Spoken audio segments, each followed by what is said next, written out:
Well, as it turned out, that summer Bible study was designed to be 4 sessions, consecutive weeks in June. Of the 4 sessions, Anne was there for the first 2.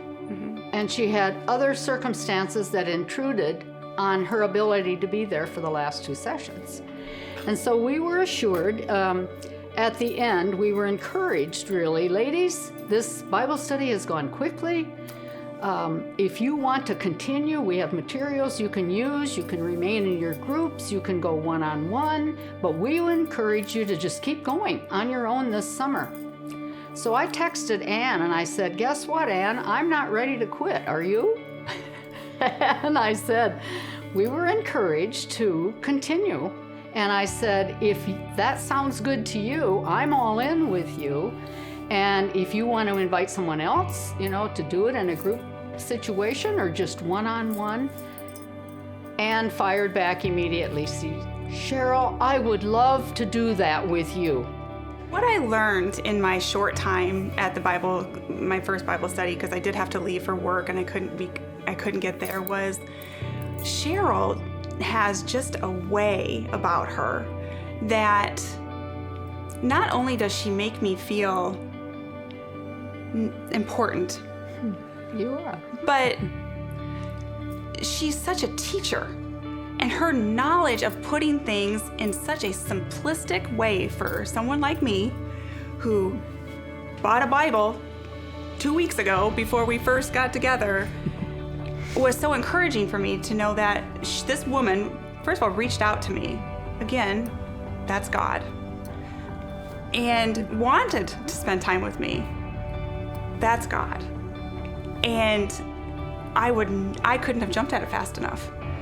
And so she, as the great teacher she is, said, well, let's meet out at the Bible Conference Center. So that's where we started. Mm-hmm. And it's been a very ongoing and very kind of loose relationship because of conflicts and travels and vacations and life. But yeah, we've continued it once a week normally for an hour and a half, sometimes 45 minutes. Mm-hmm. And it started with a book Cheryl gave me called Who is Jesus? And that's what we've been going through. Mm-hmm.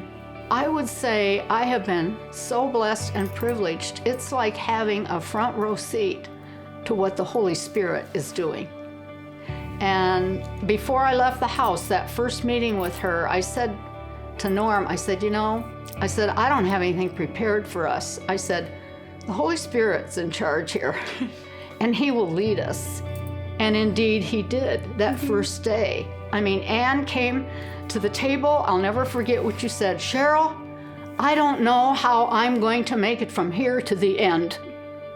And furthermore, why does all this bad stuff happen to innocent people? Out of the blue, I don't get it. I didn't.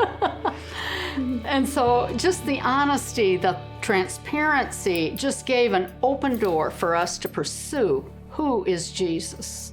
One of the most powerful things that I've learned over the last year and a half was that, I went to church. I was born and raised Catholic. I went to Nazareth for 10 years. My 2 older girls went through confirmation. I was going through the things that moms are supposed to do, as a good Christian person. And I was doing everything, listening to sermons and making sure my kids were going to confirmation classes and Sunday school classes, and I was doing it all. But what I didn't know I didn't have was a true relationship with Jesus.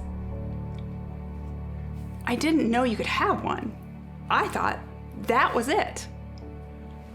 And I think once I learned through our time together and just that everything is right in this book that I bought when I was 50 years old. Just the absolute stupidity on my part to not know that is not only, it's humbling for me to not know that I didn't know it, but then to know that the answers are right there with the way the world is today and the conflicts of the world and the conflicts in my own family and the conflicts with just people I know that are having conflicts or issues, it's right there. And I didn't know it. Mm-hmm. And the fact that you can have a relationship with Jesus, and I look for him all the time, and I didn't look for him before. I look for him every day in almost everything I do. And I didn't know to know that until we started coming and walking through and learning and reading about Jesus and what God did, sending his only son for us. I mean, when you stop to think about that he sacrificed his son for my sins, I can't quite jump that hurdle of the power of and just what he did for us. I didn't realize that. And now that I'm starting to walk this walk and I feel like I'm just on the cusp of just really understanding it, mm-hmm. I just want more. And it was on these grounds, which will forever hold a special place in my heart, that I found Jesus. And somebody said that to me, I heard you found Jesus. And I didn't really like that, because I'm like, well, I didn't know I was missing him. I've known him, who he was, my whole life. Like, I know him. But then I kind of stepped back and really reflected on that statement. And what I found is that I need him. And his word is true. And I don't know all of his words. I can't recite Bible verses, and I still fumble through that book trying to find chapters and things, and I'm still kind of a hot mess, actually. but I'm learning, and I can't wait to continue that journey, because I need him. And I'm so glad we found him together. I'm so happy too.